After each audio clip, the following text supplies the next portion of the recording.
Welcome to True Crime Garage. Wherever you are, whatever you are doing, thanks for listening. I'm your host, Nick, and with me, as always, is a man with a reminder that a muffin can be very filling. Here is the captain. I prefer the tops. It's good to be seen and good to see you. Thanks for listening. Thanks for telling a friend.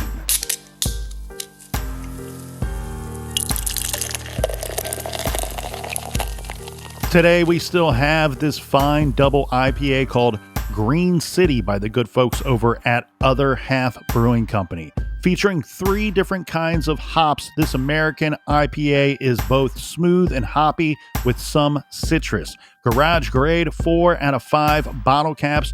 And this week, helping us fueling the garage, we have Shiloh from Long Beach, California. And a big We Like Your Jib to Kristen Nasty in Nederland, Colorado. And last but certainly not least, we have Jacob Aguilar from Seguin, Texas. Everybody we just mentioned helped us fill up the fridge for this week's beer run, and for that, we thank you. Yeah, say it with me, BWERUN Beer Run. Make sure you follow us on social media, Facebook, Twitter, Instagram, all that stuff at True Crime Garage.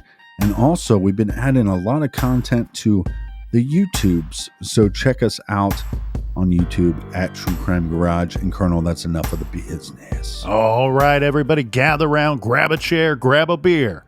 Let's talk some true crime.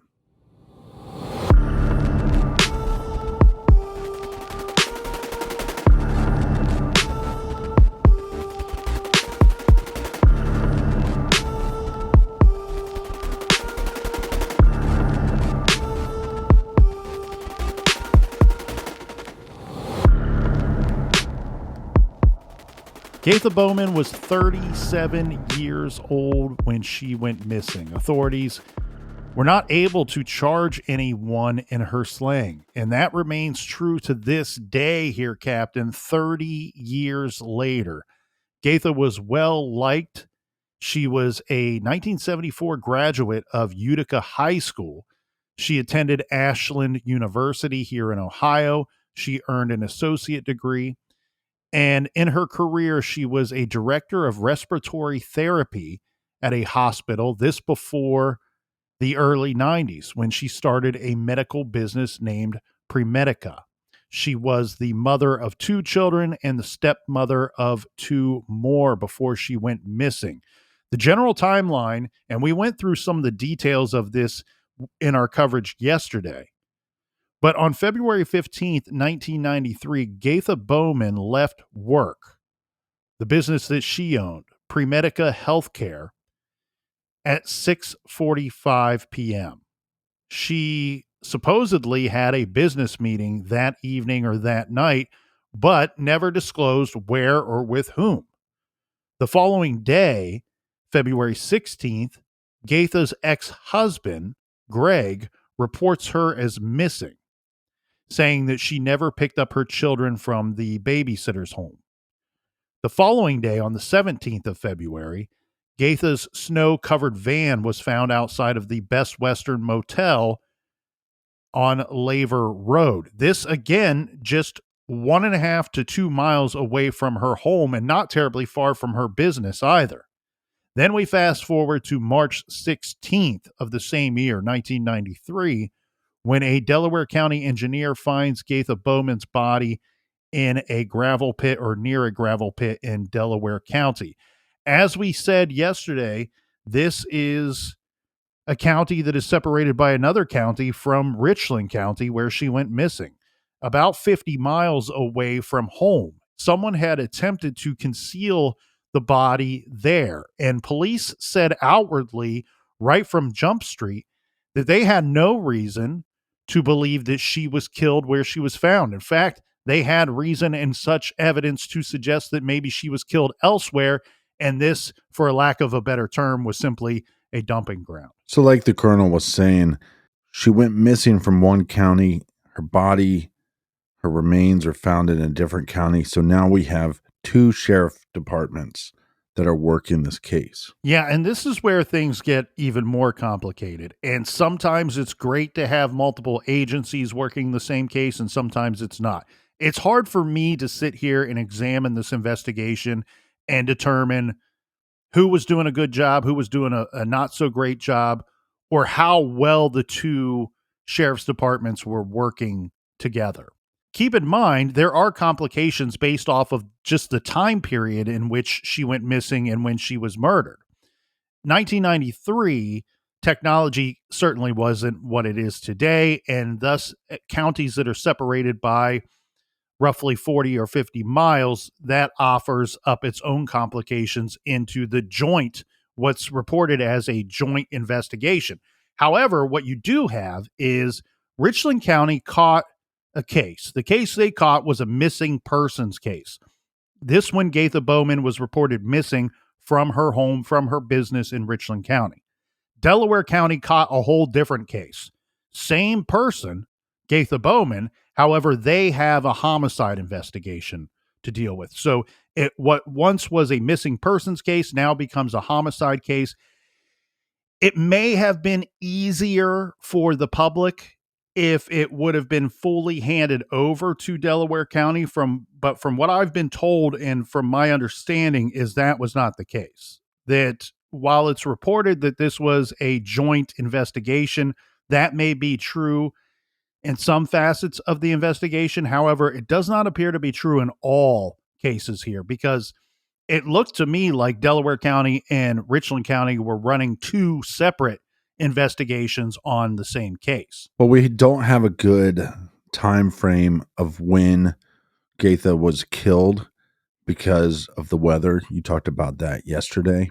But we do know that she was strangled and she was covered with trash in this location, this gravel pit. Yeah, so the trash came from, to be clear, it came from Richland County, and her body's recovered in Delaware County. But that is the indicator to detectives that she likely was killed elsewhere and then transported to the location where she's later found. The captain's absolutely right in regard to that trash. There's addresses and such that are on that trash, and detectives thought, oh, great, this is not going to take long for us to solve this thing. The debris and the trash that is found with our victim might point us to who is responsible. Well, because sometimes, as we know, and all the true crime community knows, sometimes these killers are dumbasses. That's right, and thankfully so. But in this case, the addresses that were provided as clues or could have been clues to the investigators in Gatha's case were not addresses that led them to any particular suspect. In fact, from my understanding, they end up figuring out that the trash likely was pulled from a dumpster from a business. Was just one more way of trying to hide and conceal Gatha's body. We've talked about this plenty of times here on the show, and we get this information directly from killers themselves. Their own words, where they have said, look, the more that I knew a victim, or this is coming from the mouths of several serial killers, the closer the tie of the victim to me, the perpetrator, the greater the lengths I went to concealing the body. Right. If it was somebody I didn't know at all, we could discard them on the side of the road and just continue on. Because there would be nothing in the investigation that would lead the detectives from the victim to the perpetrator. Because it was a complete stranger on stranger crime. Those same killers say the reverse. If there was any direct connection from the victim to me, I would go to great lengths to try to conceal the body, because if they can never find the victim, then they're going to have very little ways to tie it back to me, to the perpetrator. Here, what I see is somebody going to great lengths to try to conceal this victim. Well, one of the other problems with this case, though, is where her remains are found. A person wouldn't have to have extensive knowledge of this area to know that it would be a good place to leave remains. That's exactly right. Because if you hop off of the freeway there, you are going to make a right, which would take you west. And within about a half a mile to 1 mile approximately, you are in the sticks. There are very few street lights, if any at all. You are in the sticks. So you would see this road, this Dunham Road. You could only turn left onto it, and it dead ends at some point. And so a person very likely could have never have been there before in their entire life. Right. And yet found this road, drove down this road, and thought, that looks like that's my spot. Now, keep in mind, when we say going to great lengths to conceal the body, the person that's trying to hide the body of Gatha Bowman may be under some kind of time constraints too. They may not have today, tomorrow, and the next day to figure out what to do with this evidence. How is the best way to hide and conceal this evidence? So they hop in the vehicle, they grab some trash, and now we're going to figure out how we can conceal Gatha. Now we get some more information here, and what's weird in this case, Captain, is a lot of things. Well, I don't think that really any of this information was ever designed or thought to be holdback information. It's just this information didn't find its way to the public or wasn't released to the public until it went from being a missing persons case to a homicide investigation, where a lot of times we will see holdback information starts to trickle out over the years or over the months after the case remains unsolved. Mm-hmm. Here, it looks like they had a lot of this information or parts of this information, and then later it's confirmed. Because think about this. She's missing, and for 30 days, you have one agency investigating this missing persons case. 30 days later, when she's found and it's ruled a homicide, you now have two agencies conducting their own investigations. Right.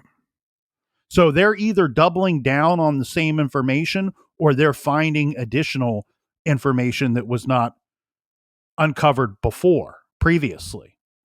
Now, we talk about it being difficult to narrow down the time of death for our victim here, and that would be very key to our timeline for our investigation. But I don't think that it is. I mean, even though we have science and we have the coroner saying, look, she could have been killed the night she went missing. She could have been killed last week. Because if you look at the weather for that month in which she was missing, it rarely gets above freezing during that time period. And so she's essentially being stored in a freezer just outside in this Delaware County open air storage facility. But it doesn't take Sherlock Holmes to figure out if nothing bad happened to Gatha Bowman, she would have picked up her kids that night. If nothing bad happened to Gatha Bowman on the 15th or the 16th, she would have went to work the next morning. So any detective can very quickly look at this and go, you know what? We're probably dealing with something that happened to her that night. She was a good mom. Something prevented her from picking up her kids that night. She was a good business owner. Something prevented her from going to work the next day. Now, here's an article that starts to fill in some of the blanks here. And stop me at any point here, Captain, and we can tear through this as much or as little as you want to. Mm-hmm. Now, this article says Richland County Sheriff's deputies are asking for help solving the 1993 murder of a Mansfield woman whose body was found off of Dunham Road in Delaware County. Delaware County employee Tom, I'll leave out his last name, found the partially decomposed body of Gatha Bowman covered in garbage at the county gravel pit off Dunham Road, March 16, 1993. The coroner and other lab results told us that she had been strangled. But the coroner goes on to say that he didn't know exactly how she had been strangled. Richland County prosecutor said authorities have had difficulty determining Gatha's activities the night that she disappeared, February 15th. He said he is hoping that someone in Columbus or Delaware County might have seen Gatha that night. That sounds weird to me. Super weird. If she's covered in trash from Mansfield, Ohio, I don't know why the prosecutor up in Richland County would expect that maybe somebody from Columbus or Delaware County might have seen her that night or have, it'd be different to say that hoping that somebody out of the area would have information, but to have seen her or interacted with her that night, unless they're starting to hone in on who she was meeting with, or suspected of meeting with?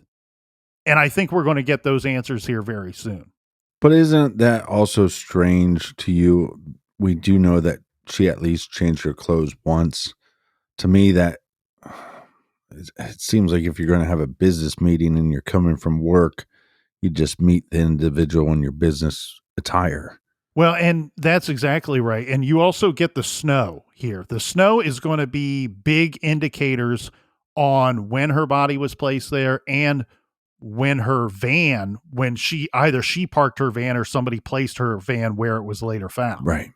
So here we have Delaware County Sheriff's detective saying there was snow under Gatha's body, indicating that it was snowing before the body was abandoned. They went on to say that her body was found face down. She had no shoes or coat on, and one of her front teeth was chipped in half.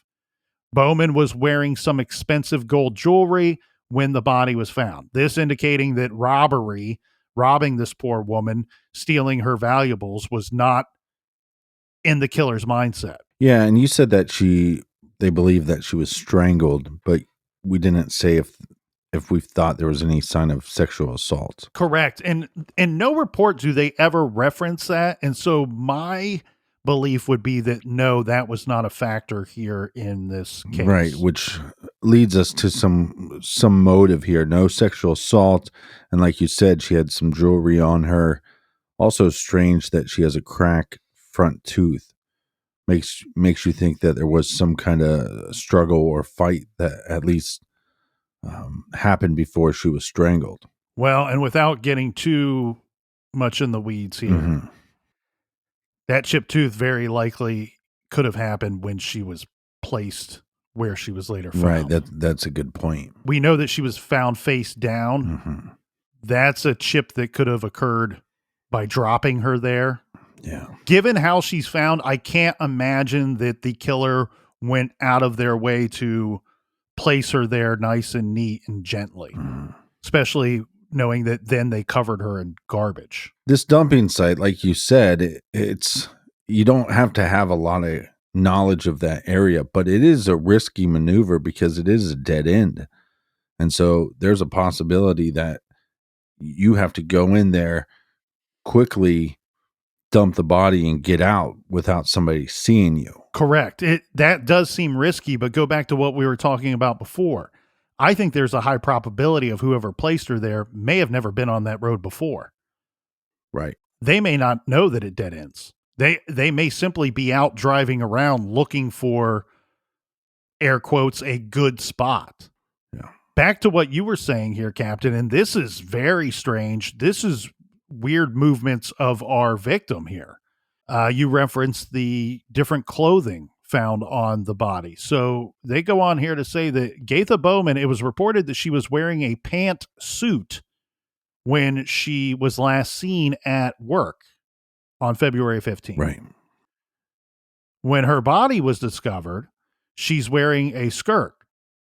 And so openly in this report, the authorities are saying that they think that she may have changed her clothes possibly in her van before this scheduled business meeting. Yeah, they're saying possibly, but you'd think they'd have this information because if you find those pants, the pantsuit in her van, you would know, obviously. Correct. Well, and we're going to get back to this van, and we'll continue on with the van here, but the van is a big problem with this investigation. And unfortunately, Richland County did not handle the van in a great way. So the van's found the day after she's reported missing. They look at it, they examine it, they give the van to Gatha's husband, Gary. Mm-hmm. Then she's found murdered 29 days later. Yeah, mistake. And again, though, I mean, her van is found. She's reported missing, but her van is found and there's snow. So there's probably other vehicles and we live in central Ohio. When it snows really bad or there's a decent amount of snow, when you're driving to work or driving to places, you'll see cars on the side of the road.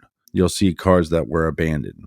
So they might have had a decent amount of vehicles to deal with during that time period. Well, and one thing that I want to point out here too is, and this might be obvious to some, but it's not so obvious to others.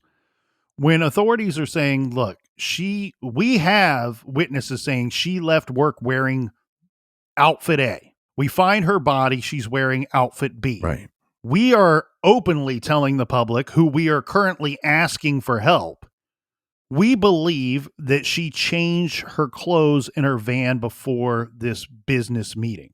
Mm-hmm. And you said, well, if they would have found her other clothing in her van, then they would know. This statement does not mean that they did not find her other clothing in her van. Right. You know, when you're asking the public for help, and especially in a homicide investigation, you don't need a clue in every Tom, Dick, and Harry about exactly what happened, what you found, or what you did not find. What they have not found, let's pretend for a second they did not find her clothes in her van. And in fact, finding her clothes in her van would not 100% guarantee to you as an investigator that she did in fact change her clothes in her van. Right. What is clear, what they're not finding is anybody saying, yeah, she went into the restroom at work and came out wearing a different outfit. Or, yeah, she was in my place of work or my business, or she was at the bar or the hotel or wherever. She went in one door wearing one outfit and came out wearing a different outfit. So that's what we don't have in the investigation. But what we do have is, like you said, the missing person report is called in by her ex-husband. I think the lack of actions by her current husband is a little fishy. Really fishy.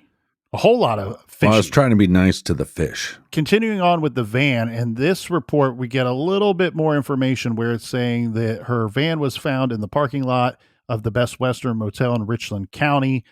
It says authorities believe Gatha Bowman was already missing when the van was parked at the motel. I don't know how they seem convinced of this, but they are pointing out, and once again referencing the snow, saying that Bowman disappeared before, they believe that Bowman disappeared before midnight on February 15th.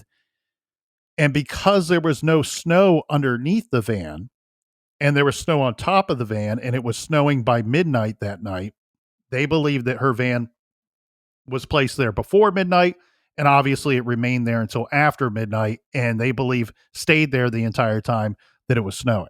Well, you wonder if law enforcement found any footprints in the snow. These are people that were questioned by authorities, and I want to be 100% clear here. These are not suspects. They are not even persons of interest. These are people that they decided they should talk to when she was A, missing, B, later found deceased.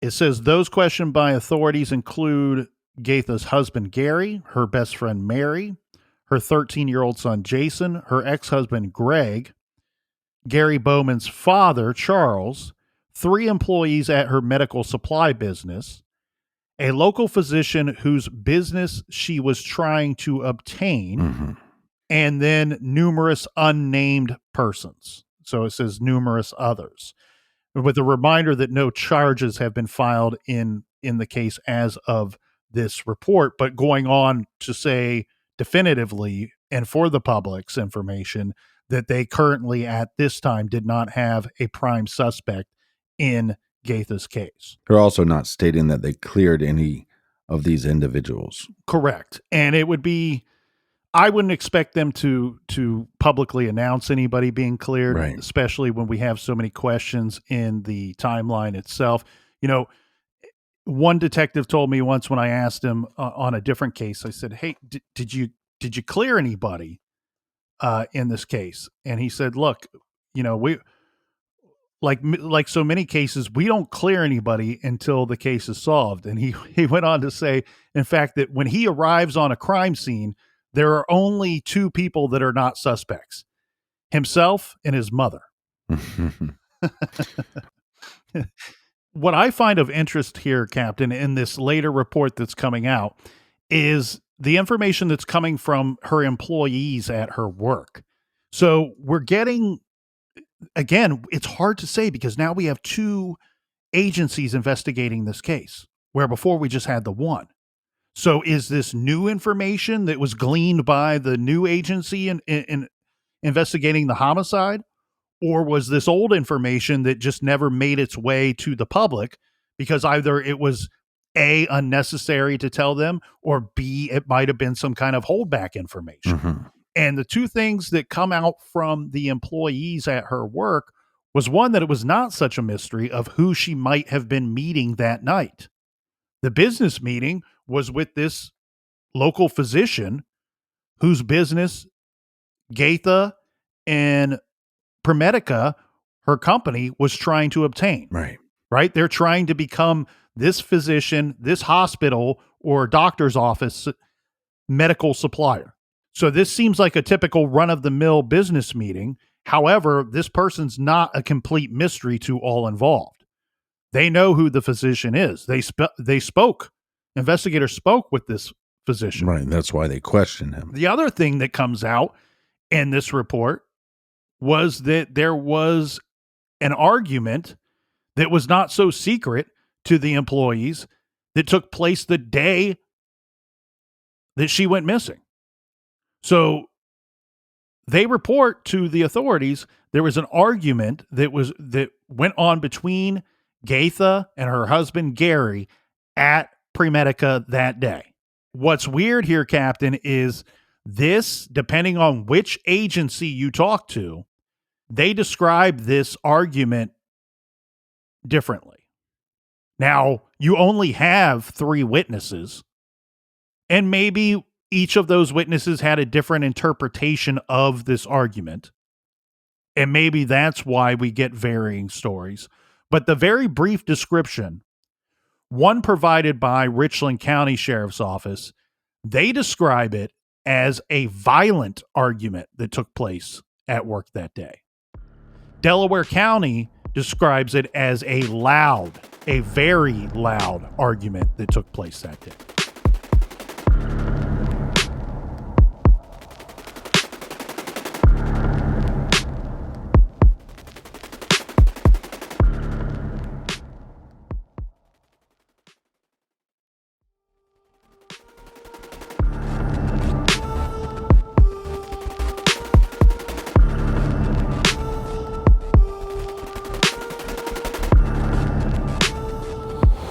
All right, we are back. So much more to unpack in this complex case. Thanks so much for listening. Thanks for telling a friend. Cheers to you all, and cheers to you, Colonel. Cheers to you, Captain, and cheers to all of the good people, especially the ones sitting way in the back.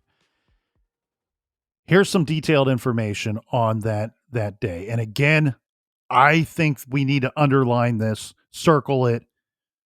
I don't think it takes Sherlock Holmes to figure out whatever happened to Gatha happened that night or in the wee hours of the next morning.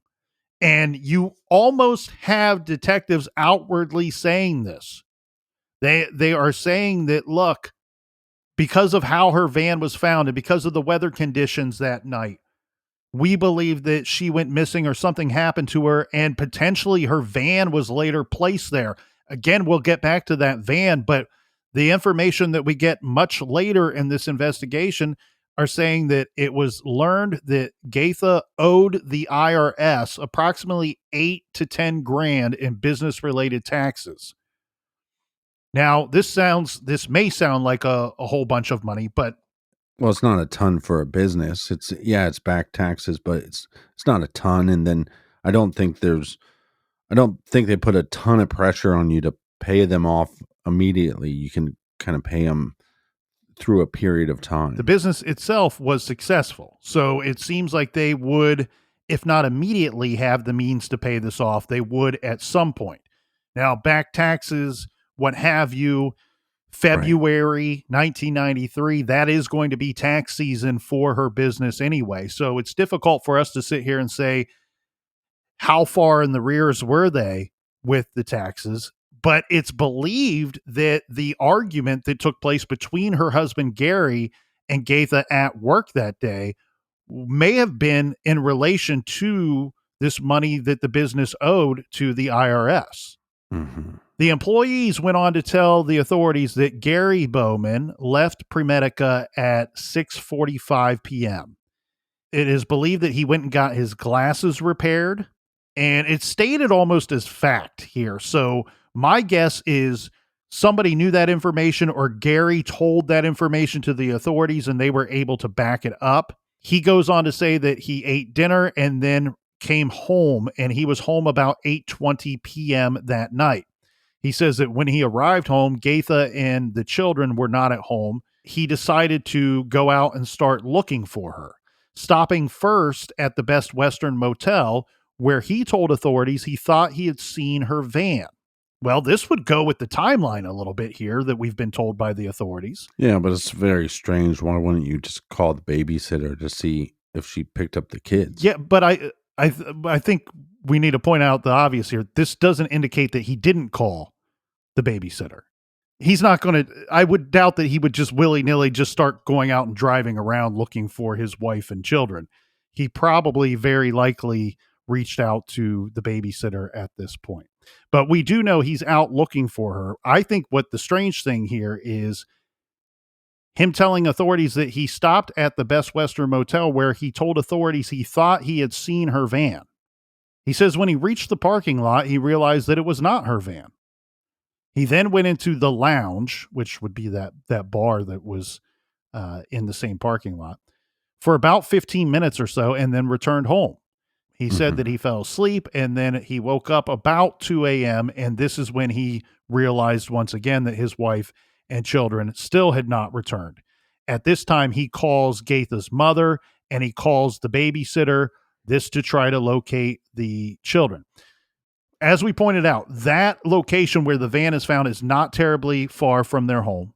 It does not surprise me that this would be in his route when he's out driving around looking for his wife, looking for his children.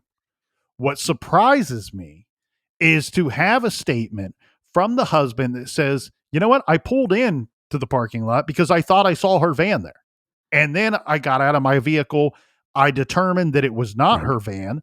I go inside, I had a drink, and then I went home, left the lounge, arrives home around 8:20 or so, falls asleep. The problem with this statement is her van is later found in this parking lot.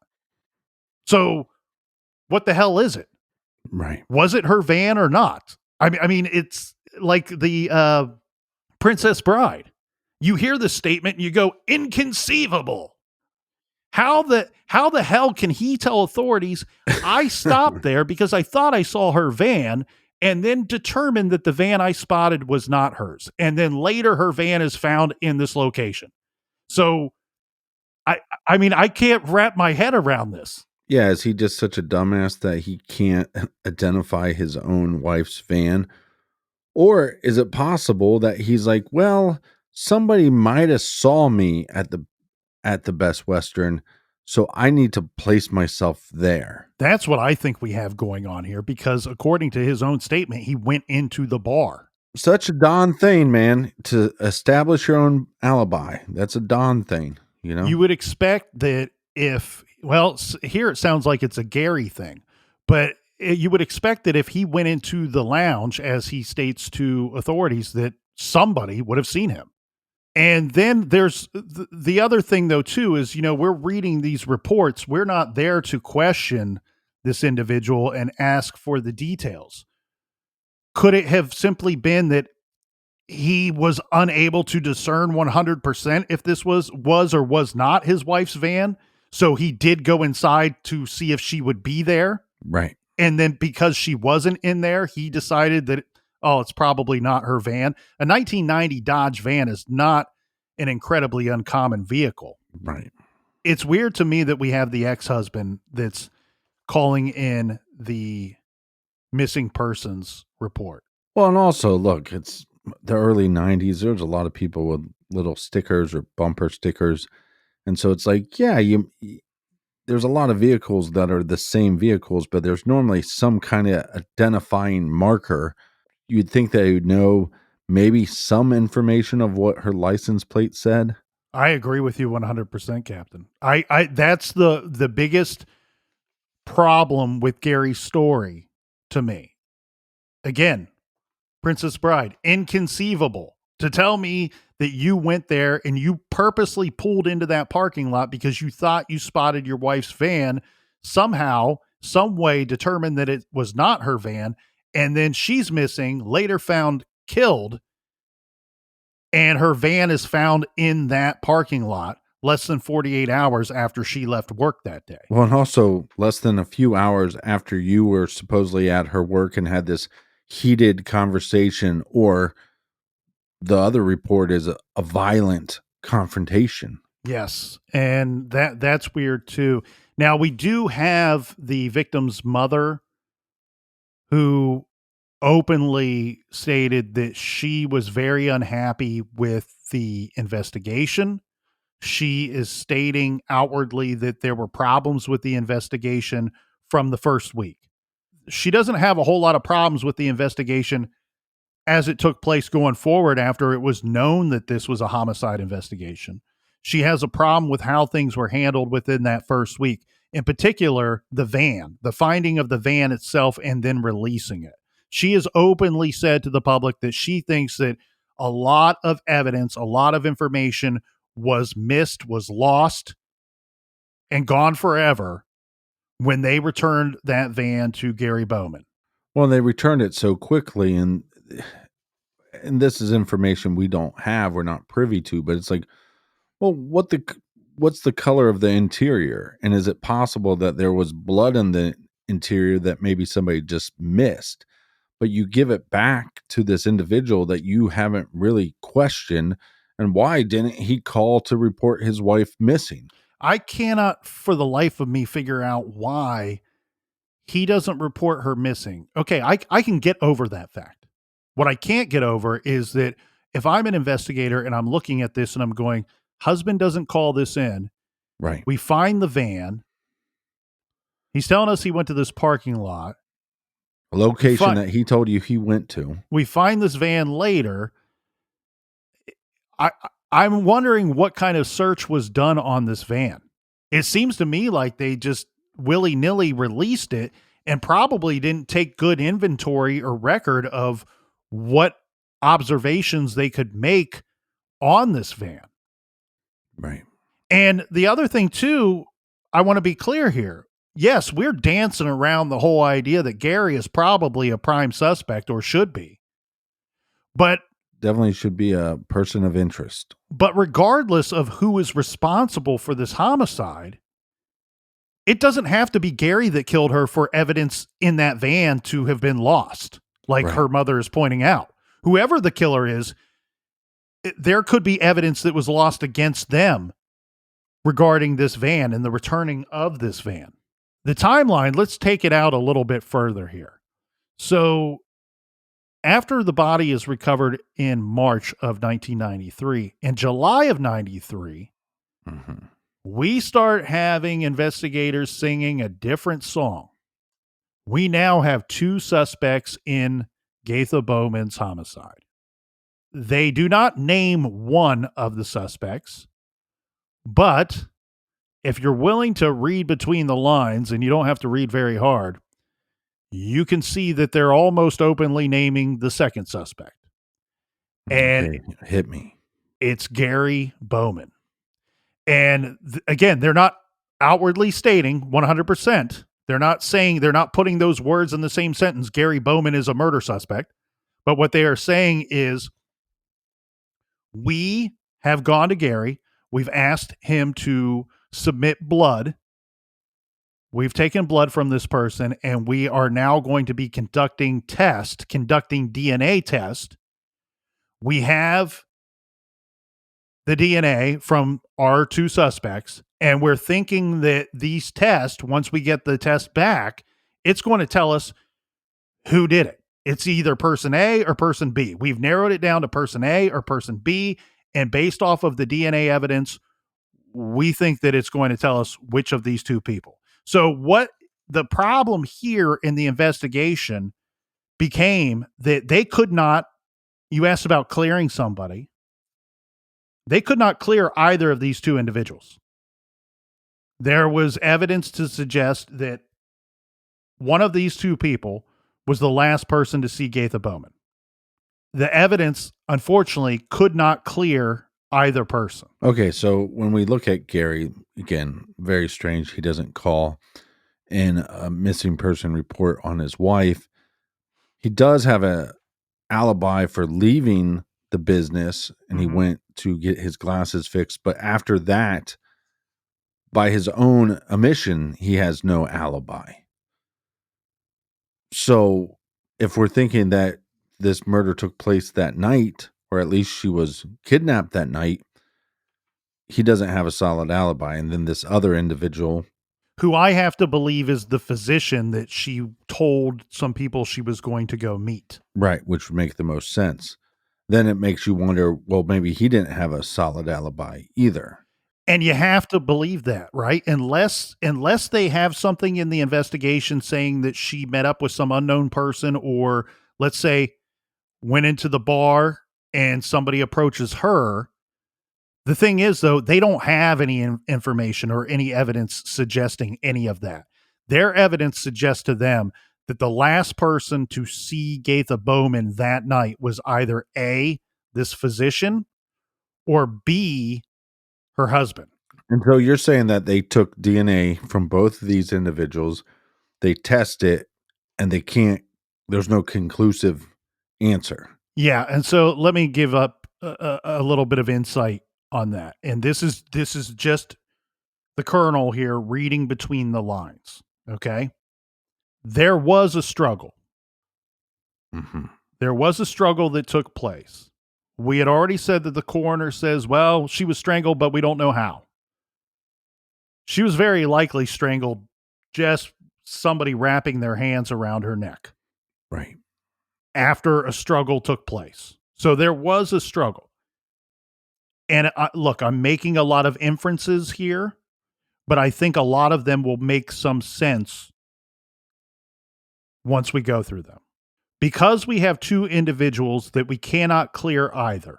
And I think you are exactly spot on here, Captain. I think there's a problem with the alibi of both of them. We have her husband, who openly admits that after a certain time that night, he has nobody to account for his whereabouts. We also have this physician who it is stated that she was going to go meet that night. He says that they did not meet that night, and he had met her in the past, but did not meet her that night. Obviously, there has to be some problems with his alibi because they're still interested in this dude. Now, basing the idea off of there being a struggle and that one of these two individuals was the last to see her, here's my thoughts. Nowhere ever is sexual assault ever mentioned in any of the reports, so I don't believe that they believe that that took place.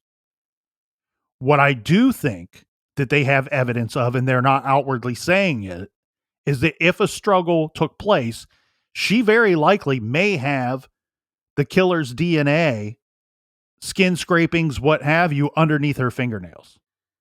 Right. Now, here becomes the problem for your investigation. One would expect to find her husband's DNA under her fingernails. Very likely, right?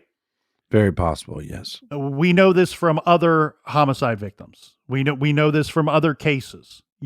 There are cases where victims went to school all day long and they find DNA or some kind of evidence underneath fingernails of persons that had nothing to do with their homicide. Right. What I believe these tests was to rule in or rule out this physician. Right? Because you might expect, again, it's not 100%, but it's also not out of the realm of possibility. You might expect to find DNA of the husband underneath the fingernails, whether he's responsible or not, but you wouldn't expect to find the physician's, especially if he says he did not meet her that night. So when these tests come back, the best thing for your investigation is for it to match up to the physician. Because then that tells you he lied to you. That tells you his story is wrong. He lied to authorities. Now, he has just separated himself from the other suspect. This case is unsolved 30 years later. They've never publicly said what the results of those tests were, but I can tell you what those results were because It doesn't take Sherlock Holmes to figure out the test came back and did not show evidence of this physician, or we wouldn't be sitting here 30 years later with an unsolved case. Yeah, because they would have made the arrest. He already made the statement. I didn't meet up with her that night. There's no reason for his DNA to be under her fingernails or on her person. And if they found that DNA, they'd make the arrest. No solid alibi and your DNA, that's enough to go to trial. The problem, again, with the suspicious behavior of her husband is you can explain away the DNA. Where Gatha's mother is absolutely correct, when Gatha went missing, if they would have questioned everybody initially and then searched the person, but maybe there'd be some wounds on Gary, and then it would be a lot harder to explain away the DNA. Mm-hmm. I agree with her mother that a lot of this, the missteps were the initial week of the investigation. Richland County didn't know exactly what they were dealing with. So we got to say that in their defense. However, they could have handled this van situation much differently. And they could have looked at the early facts in the investigation and their missing persons investigation and probably looked at it very differently. Given the facts that we now know, the facts that came to light to became public information. Well, this is a mother of two. Correct. This is a successful businesswoman. Correct. If I'm law enforcement, I'm trying my damnedest to get a search warrant for that vehicle. I'm trying my damnedest to get a search warrant for her business and anywhere that she would operate that business. I would be trying my damnedest to get a search warrant for her house and to question and search her husband. It sucks because we see this so many times in cases where they find an abandoned vehicle, and because they deal with that so often that they just go, well, the owner's going to turn up. Not that big of a deal. But in this case, it's a little different because we have a missing person before you find the vehicle. Gatha Bowman, age 37, disappeared 30 years ago next week. The case is still unsolved. Delaware County Sheriff's Office is still investigating her homicide. If anybody has any information, you can call. Police desperately want information about this case. And I believe, as said in the trailer of yesterday's show, I believe, and I know the captain believes, that one, probably two or three people have some information that they've just not been willing to release or to give to the authorities. Delaware County Sheriff's Office is still investigating this homicide. If anybody has information, please contact them at 740-833-2892. Or you can go to DelawareCountySheriff.com.